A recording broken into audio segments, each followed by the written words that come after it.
जरूरी है। यह है MNS न्यूज नेटवर्क और आप देख रहे हैं MNS न्यूज टीवी। मैं हूं आपके साथ सोनल। तो आइए देखते हैं आज कुछ खास खबर। अमित शाह के आते ही द्रमुक और भाजपा में राजनीतिक खींचतान तेज। द्रमुक और भाजपा के बीच राजनीतिक गतिरोध दूसरे दिन भी जारी है। मुख्यमंत्री MK स्टालिन ने केंद्रीय गृह मंत्री अमित शाह को चुनौती दी थी कि बताएं केंद्र सरकार ने 9 साल में तमिलनाडु के लिए क्या किया है। इस पर भाजपा के प्रदेश अध्यक्ष के अन्नामलाई ने करारा जवाब दिया है।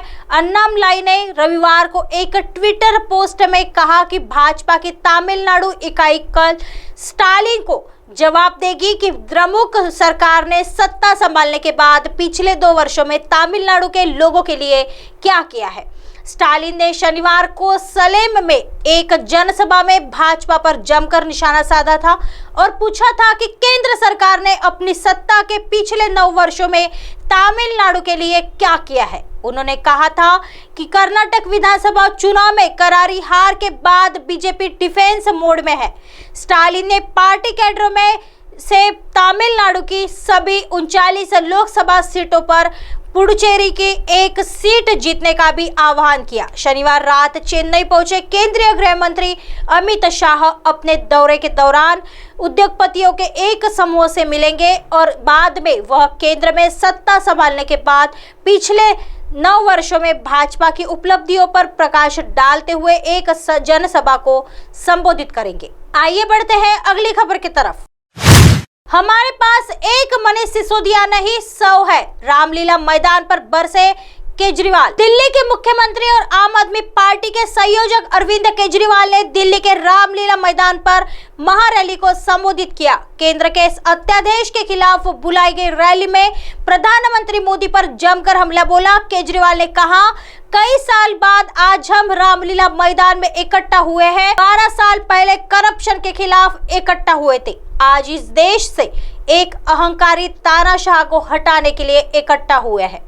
इस दौरान केजरीवाल ने मनीष सिसोदिया को लेकर भी पीएम मोदी पर निशाना साधा। केजरीवाल ने कहा, उन्होंने मनीष सिसोदिया को जेल में डाल दिया, सत्येंद्र जैन को जेल में डाल दिया। हमारे पास एक मनीष सिसोदिया नहीं है, हमारे पास 100 मनीष सिसोदिया है। हमारे पास एक सत्येंद्र जैन नहीं है, हमारे पास 100 सत्येंद्र जैन है। आप एक को जेल में डालोगे तो दूसरा काम करने का आ जाएगा, लेकिन दिल्ली में विकास के काम नहीं रुकेंगे।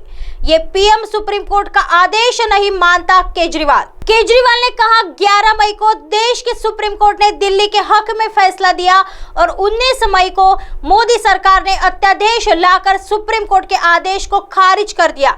75 साल में ऐसा पीएम आया है जो कहता है कि सुप्रीम कोर्ट के आदेश को नहीं मानता।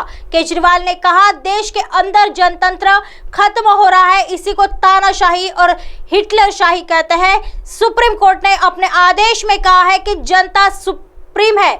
मोदी जी का अध्यादेश कहता है कि दिल्ली की जनता सुप्रीम नहीं है, एलजी सुप्रीम है। केजरीवाल ने आगे कहा, बीजेपी वाले रोज मुझे गाली देते हैं, मुझे अपमान की कोई चिंता नहीं है, हम अपने काम में व्यस्त रहते हैं, लेकिन इस बार इन्होंने आप लोगों का अपमान किया, इसे मैं बर्दाश्त नहीं कर सकता। इस अध्यादेश को हम खारिज करवा कर रहेंगे, सुप्रीम कोर्ट के आदेशों को लागू कर रहेंगे। जो दिल्ली के साथ हुआ वही देश के साथ होगा। आप संयोजक ने कहा, पूरे देश में हम घूम रहे हैं। मैं आपको बताना चाहता हूं कि 140 करोड़ लोग आपके साथ है।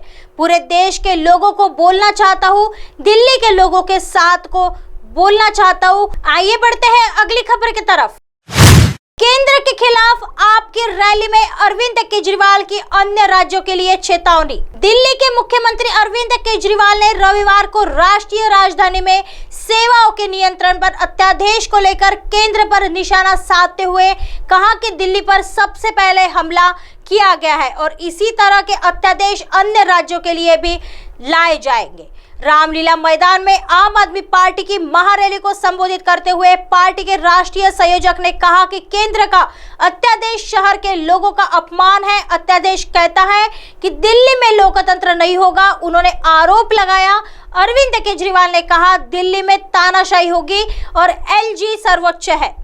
लोग जिसे चाहे वोट दे सकते हैं, लेकिन केंद्र दिल्ली को चलाएगा। उन्होंने कहा, मैं देश भर में यात्रा कर रहा हूं और दिल्ली के लोगों को आश्वस्त करना चाहता हूं कि वे अकेले नहीं हैं, भारत के 140 करोड़ लोग उनके साथ हैं। आप नेता ने दावा किया कि दिल्ली हमला करने वाला पहला शहर है और वे राजस्थान और अन्य राज्यों के लिए भी ऐसे अध्यादेश लाएंगे। आप नेताओं मनीष सिसोदिया और सत्येंद्र जैन की गिरफ्तारी पर उन्होंने कहा कि उन्हें राष्ट्रीय राजधानी में काम रोकने के लिए गिरफ्तार किया गया।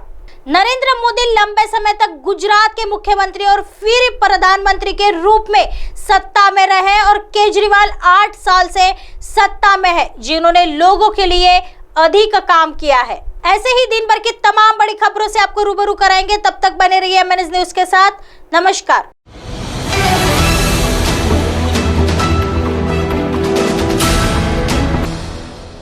ये है MNS न्यूज नेटवर्क और आप देख रहे हैं MNS न्यूज।